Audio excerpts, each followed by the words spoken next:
10월 12일 온라인 구역 예배 함께 드리겠습니다. 찬송가 369장 찬양하시겠습니다. 죄짐 맡을 우리 구주 어찌 좋은 친구인지 걱정 근심 무거운지 우리 주께 맡기세. 주께 모아 먹는 복을 받지 못하네. 사람들이 어찌하여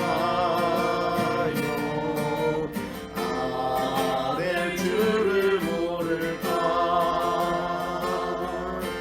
시험 걱정 모든 괴로움 없는 사람 누군가.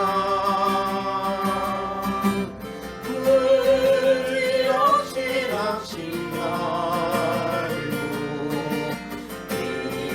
기도드려 아뢰세.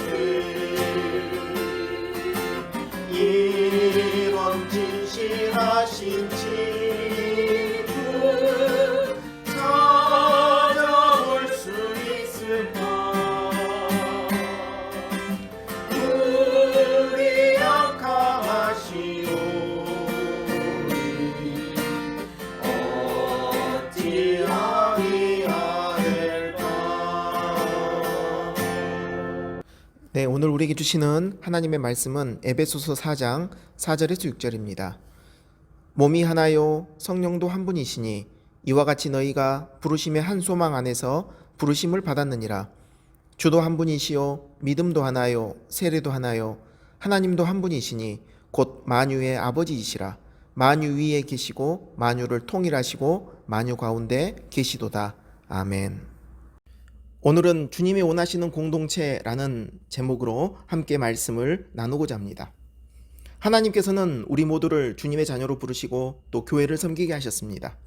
우리는 각자의 신앙 고백대로 하나님 앞에 서게 됩니다. 그러나 우리가 살아가는 모습은 언제나 공동체 속에서 살아가게 됩니다. 그렇다면 주님이 허락하신 우리 교구, 우리 성동교회, 우리 구역 어떤 공동체가 되어야 할 것인가 오늘 말씀 가운데서 함께 나누고자 합니다. 첫째, 우리 공동체는 주님 안에서 하나 되는 공동체가 되어야 합니다. 가족은 피를 나눈 형제를 의미합니다. 그러나 교회 공동체는 인간의 피가 아닌 예수 그리스도의 피를 나눈 하늘 가족입니다. 우리가 한 교회에서 한 가족이 되었다는 것은 예수 그리스도 안에서 그 피로 한 가족이 되었다는 것을 의미합니다. 우리는 성격, 취향, 기질, 연령이 너무나 다르죠. 도저히 사회에서는 섞일 수 없는 존재들입니다. 어떻게 우리가 하나 될 수 있을까요? 그리스도의 보혈을 통과하면서 하나가 되는 것입니다. 교회는 성격 좋은 사람들끼리 대화해서 친해지는 곳이 아닙니다. 아직도 옛 성깔이 남아있고 살아있어서 서로 부딪히고 상처를 주지만 보혈 앞에 설 때마다 서로를 끌어안고 받아들이는 것입니다. 이것이 바로 교회 공동체가 가진 능력입니다. 교회 안에는 항상 갈등의 요소들이 있는 법이죠. 그래서 우리는 하나님의 은혜에 의지해서 갈등과 분열의 벽을 넘어야 합니다. 교회 안에서 갈등이 있기 때문에 우리는 하나 되게 해달라고 기도해야 합니다. 오늘 본문에서 바울은 부르심의 한 소망 안에서 주도 한 분이시요 믿음도 하나요 세례도 하나요 하나님도 한 분이시라고 말하고 있습니다. 소망이 하나입니다. 인생의 목표 비전이 똑같다는 것입니다. 하나 되면 주님의 동일한 비전을 공유하게 됩니다. 은혜의 본질은 예수 그리스도이십니다.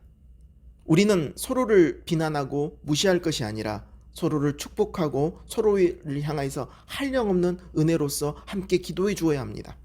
우리가 마음을 열고 조금만 다가선다면 우리는 수없이 많은 은혜를 배울 수가 있습니다. 두 번째, 우리가 소망하는 공동체는 기도의 공동체가 되어야 합니다. 우리에게 우선순위의 혼란이 일어나면 아무리 바쁘게 일해도 정말 중요한 일을 성취하지 못할 수 있습니다. 마찬가지입니다. 우리의 삶의 영역, 교회 섬김에서도 언제나 우선순위가 있기 마련입니다. 이 비밀을 알고 있었던 바울은 디모데전서 2장에서 이렇게 말하죠. 내가 첫째로 권하노니 모든 사람을 위하여 간구와 기도와 도고와 감사를 하되. 바울은 기도의 중요성을 강조합니다. 우리 모든 사역의 우선순위는 먼저 기도가 되어야 합니다. 만일 우리의 구역이나 부서가 기도 없이 나눔만으로 끝난다면 그냥 넋두리 공동체가 될 것입니다. 우리의 아픔과 어려움을 가지고 함께 기도에 나아갈 때 그 속에 하나님의 영이 역사하는 것입니다. 교회의 진정한 리더십의 특징은 자기가 섬기는 사람들을 하나님 앞에 올려놓고 기도하는 데 있습니다. 바울도 에베소 교인들을 향하여서 기도하였습니다. 간절히 기도하였습니다. 영적인 리더십의 위대함은 사역이 있지 않습니다. 그의 기도에 있습니다. 그는 중요한 기도 가운데서 무릎을 꿇습니다. 사무엘은 이렇게 말했습니다.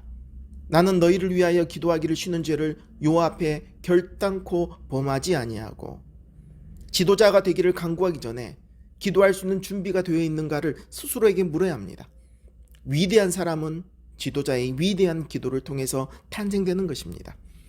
저는 우리 성동교회가 다른 것은 미진할지라도 기도에 열심이고 기도에 능력이 있고 기도의 힘을 바라는 그런 귀한 공동체, 우리 구역들이 되기를 주님의 이름으로 축원합니다. 세 번째, 우리 교회 공동체는 말씀 공동체가 되어야 합니다.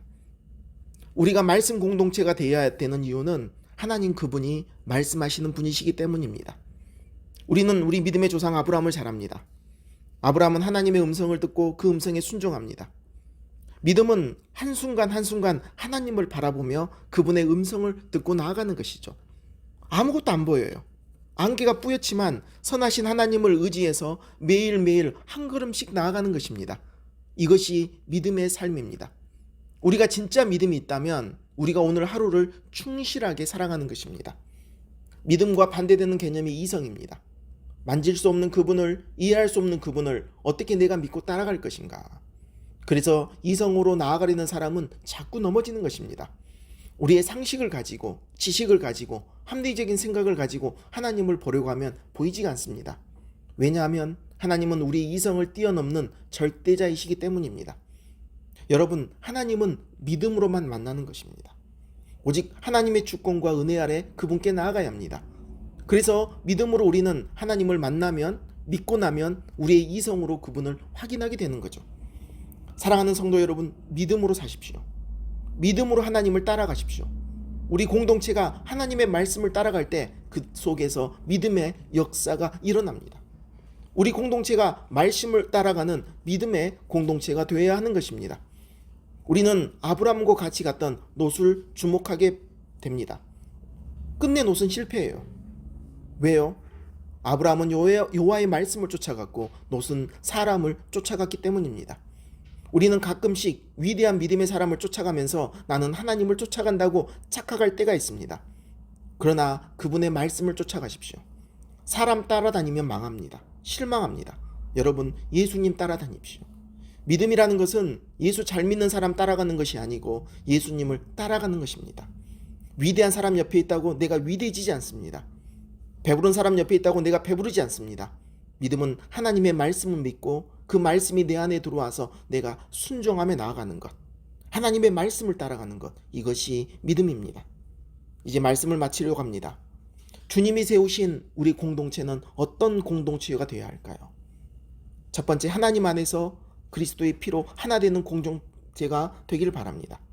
두 번째는 모든 문제를 기도로 해결하는 기도의 공동체가 되길 바랍니다. 마지막으로 말씀을 따라가는 그 말씀 공동체가 되길 주님의 이름으로 축원합니다. 기도하겠습니다. 존귀하신 주님, 감사합니다. 우리 사랑하는 성동교회 모든 구역들 하나님을 쫓아가면서 하나님의 능력 가운데서 하나 되는, 그리스도의 피로 하나 되는 귀한 공동체가 되게 도와주시옵소서. 기도하게 하시고 말씀 따라가게 하시고 그 안에서 하나님을 경험하며 하나님을 누리는 귀한 주님의 공동체가 되게 하옵소서. 한 분 한 분 주님이 찾아가 주시고 함께 해주시고 주님의 능력으로 덮어주시옵소서. 이 모든 말씀 우리 주 예수님 이름으로 기도드립니다. 아멘. 다 같이 주기도문으로 오늘 예배 마치겠습니다. 하늘에 계신 우리 아버지여, 이름이 거룩히 여김을 받으시오며 나라가 임하시오며 뜻이 하늘에서 이루어진 것 같이 땅에서도 이루어지이다. 오늘 우리에게 일용할 양식을 주시옵고 우리가 우리에게 죄 지은 자를 사하여 준 것 같이 우리 죄를 사하여 주시옵고 우리를 시험에 들게 하지 마시옵고 다만 악에서 구하시옵소서. 나라와 권세와 영광이 아버지께 영원히 있사옵나이다. 아멘.